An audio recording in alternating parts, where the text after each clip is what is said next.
ते फसाडे सरकार देवेंद्र फडणवीस एक नंबरला फसाड्या मारू शकतो, निस्ता चाटा मारणार ना तो लोकचे, तरी सगळी जनताने ठरेलचे.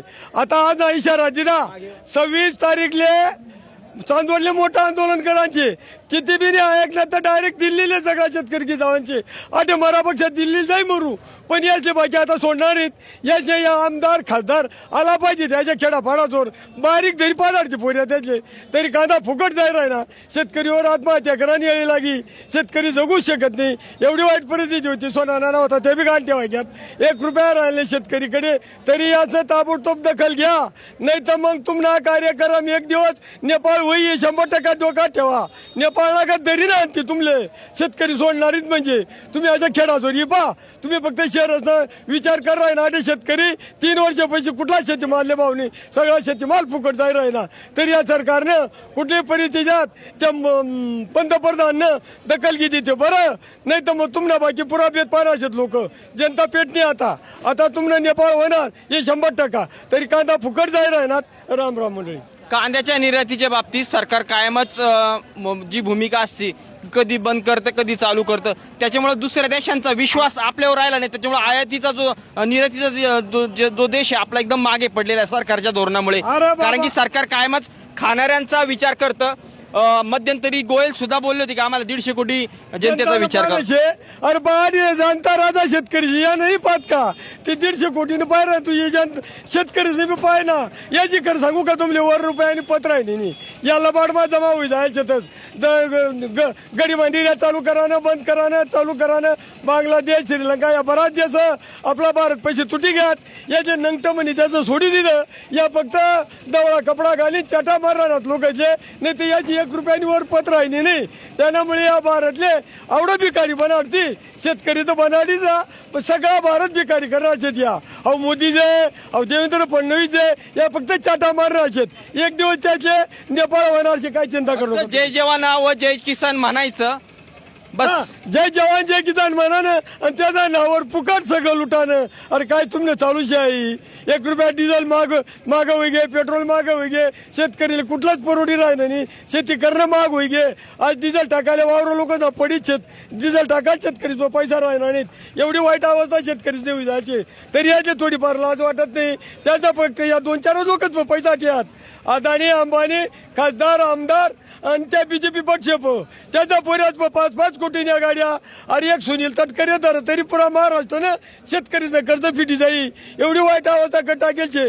त्यानं पोर 5 लाख 5 कोटीनी गाडी, पोऱ्या 5 कोटीनी गाडी, त्या 5 कोटीनी गाडी. अरे या तुमले काही एवढं तुमले परवडच, आणि शेतकरीले सायकल नाही रे भाऊ, एवढी वाईट अवस्था होई शेतकरीची. आजचे दिन आएंगे म्हटल्यानंतर आजचे दिन आले असं वाटतं का? नाही रे भाऊ, कसा ना आजचे दिन ना दादा बेकार पसाड, 14 वर्षात अशा पसाड्या पंतप्रधानच पाहायला मिळणार नाही.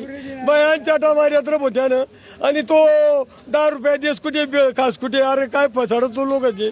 आणि या पृथ्वी सालमुली हा सालमुळी का काय म्हणतो ते तर जे तुमनं म्हणणं, पण तो एवढा पसार राहिला तुम्ही फिरू नका.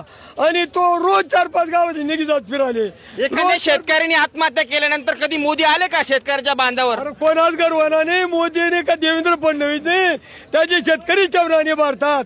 अदानी अंबानी पण सगळा शेतकरी त्याचे सालवर ठेवण्याचे, म्हणून शेतकरी त्याचा भिकारी करायला अशी परिस्थिती. आणि आता जर विचार केला तर आता पूर्वी जी औषधाची बाटली 150 रुपयाला भेटायची ती आता 1000 रुपयाला 1200 झाली. खादीची गुणीची 500-700 भेटायची 2000.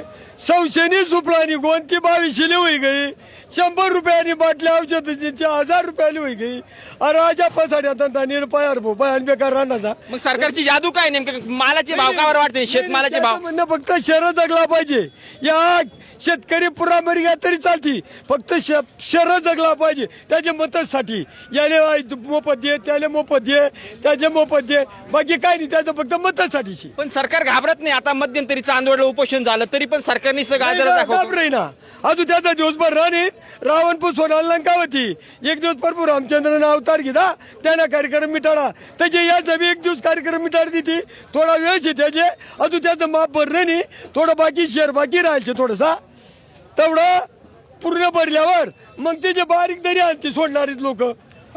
बाबा तुम्ही कोण गावचे व तुमचं क्षेत्र किती, कांदे किती? मी कळवण तालुकानाचे भाऊ, म्हणा गंज 50 ट्रायला कांदा राहतच ते नुका विचारू आता सगळं सोनं नाणे बी गांठी मी महाराष्ट्र बँकात 64 वयात महाराष्ट्र बँकात 10 लाख सोनं गांठी यायची अशी परिस्थितीची म्हणी आता मग बाकी ना शेतकऱ्याचा विचार करा तुम्ही हा पूर्ण मी बगडू नाशे कळवण तालुका बगडू गाव नाशे प्रत्येक शेतकरी नाही अवस्था बाबा मी कळवणचं जवळपास 1 का 2 का 3 वर्षापूर्वी आले होते दसऱ्याच्या दिवशी एकाच वेळेस कितीतरी ट्रॅक्टर शेतकऱ्यांनी घेतले होते इतके चांगले दिवस होते पण गेल्या काही वर्षापासून एकंदरीत कांद्याची परिस्थिती व शेतकऱ्याची परिस्थिती कशी आहे अरे बाबा म्हणा दोन्ही गाडीच पल्सर गाड्या आहेत मग चार्जिंग गाडीची एवढी वाईट अवस्था होई जायची शेतकरीची काय सांगा तुला सायकल घ्यावं नाही ऐपत राही ना 3 महिन्यापाशी ती एक नातू सायकल मागे राही ना भाऊ आज घेऊ तव घेऊ त्या कांदा चालमा पडेल कजालच पैसा नाही कच काय घ्यायची सांग बरं तू एवढी वाईट परिस्थिती घटा गेली त्याच मग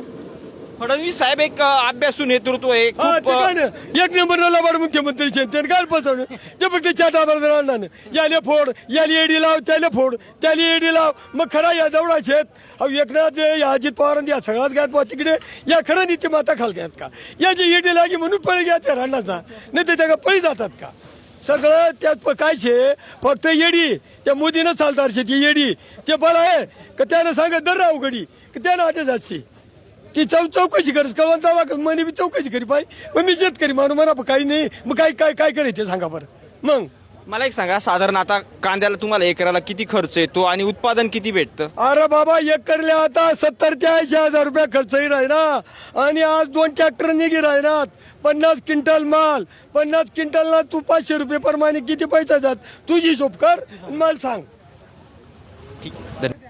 सरकार एकीकडे सांगतंय की आम्ही 12 रुपये हमी भाव जाहीर केलाय आणि त्या पद्धतीने आम्ही खरेदी करू पण आम्हाला 100% माहीत आहे का या पद्धतीचा भाव आम्हाला मिळणार नाही पहिली गोष्ट दुसरी गोष्ट अशी की सरकार एकीकडे सांगतंय एखादा जर पेशंट ICU मध्ये आहे त्याला ऑक्सिजन लावलेला आहे आणि त्याला हे सांगतायत योगा कर डोक्या उभा राहा कारण आज शेतकऱ्याच्या कांद्याला पिकवण्यासाठी खर्च 18 ते 20 रुपये येतोय असं आम्ही सांगत नाही सरकारी यंत्रणा सांगतायत मग तुम्ही 12 रुपये कोणाला विचारून भाव द्यायचं जाहीर केलं हा मोठा प्रश्न आहे दुसरा प्रश्न असा आहे विषय असा आहे मला वाटतं कोल्हापूर का कुठेतरी फडणवीस ते कृषी मंत्री आले होते फडणवीसांनी इतकी तळमळ आणि कळकळ दाखवली शेतकऱ्याविषयी का शेतकरी प्रचंड संकटात आहे मला वाटलं 2-3 हजार रुपये जाहीर करतात काय व त्याच्यामुळे आम्ही खूप मोठा निर्णय घेतला व 12 रुपये 35 रुपये पैसे भाव जाहीर केला म्हणजे थोडी सुद्धा शरम नाही वाटत का यांना आणि तो सुद्धा भाव शेतकऱ्यांना मिळणार नाही आज स्टॅम्प पेपरवरती लिहून घ्या कारण हे सरकार फक्त घोषणाबाजीचं सरकार आहे यांच्याकडून आजपर्यंत शेतकऱ्याला कुठल्याही प्रकारचा दिलासा मिळालेला नाही आज अशी परिस्थिती आहे कांदे जर 3-4 रुपयांनी विकले तर आमच्या खिशामध्ये 1ही रुपया राहणार नाही आणि हे जे आम्ही आज हे झाडपाला बांधलाय असे आम्हाला बांधून वनामध्ये निघून जाण्याची वेळ येणार आहे कारण आमच्या हातामध्ये 1ही रुपया राहणार नाही आणि आज सगळ्या शेतकऱ्यांचे मुलं बाळ हे रस्त्यावरती येणार आहेत आणि मी स्वतः शेतकरी आहे मी सर्वांना सांगू इच्छितो की आपले सगळे 7-12 मोदी शेठच्या नावावर करून द्या आणि आपण आता रानावानाने फिरायला जाऊ वनवासाला निघून जाणार आहेत या राम राज्यामध्ये आम्ही आता वनवासाला निघालो 2014ची निवडणूक मला आजही आठवते सगळ्या जनतेने खूप आशेने बघितलं होतं कारण की एखादी मार्केटिंग कशी असते कशी असते ती आपण मोदीकडून शिकलं पाहिजे कारण ते बोलले होते की आम्ही येऊ करेंगे हम तेव करेंगे हम पिंपळगाव बसवंतला फूड प्रोसेसिंग प्रोजेक्ट आणणार कारण की कांद्यावाल्यांची खरंच खूप वाईट परिस्थिती आहे त्यानंतर नागपूरमध्ये संत्रा व कापसासाठी आम्ही प्रोसेसिंग प्रोजेक्ट आणणार पण काय झालं त्यांनी सांगितलं त्यावेळेला त्यांच्या भाषेत मैं ये महाराष्ट्र का प्याज खाके बडा हुआ हूँ मैं ये मीठ खाके बडा हुआ हूँ कधी खाल्लंय कसं खाल्लंय ते नाही कळलं जे खाल्लंय ते सगळंच खाऊन घ्यायचंय की काय अशी परिस्थिती या ठिकाणी आलेली आहे त्यांनी त्यावेळेला सांगितलं तुमचं उत्पन्न आता दुप्पट करू दुप्पट झालेलं नाही जे होतं ते वावरं विकायची वेळ यांनी आलेली आहे हे एकीकडे सांगतायत की तुम्ही सोनं खरेदी करू नका, पेट्रोल डिझेल खरेदी करू नका, तेल खरेदी करू नका. का करू नका? तर आपला भारतातला पैसा बाहेरच्या देशामध्ये जाईल आणि ज्या वेळेला आपला कांदा निर्यात होत होता आणि बाहेरच्या देशातून पैसा येत होता आणि देश सुजलाम सुफलाम होत होता, त्यावेळी यांनी निर्यात बंदी केली आणि आपल्या कांद्यावरती टॅक्सेस लावले. 10 रुपयांपासून तो 20 रुपयापर्यंत टॅक्सेस लावले. म्हणजे शेतकऱ्यांच्या टाळूवरचं लोणी खाण्याचं काम या केंद्र सरकारने, मोदी सरकारने केलेलं आहे.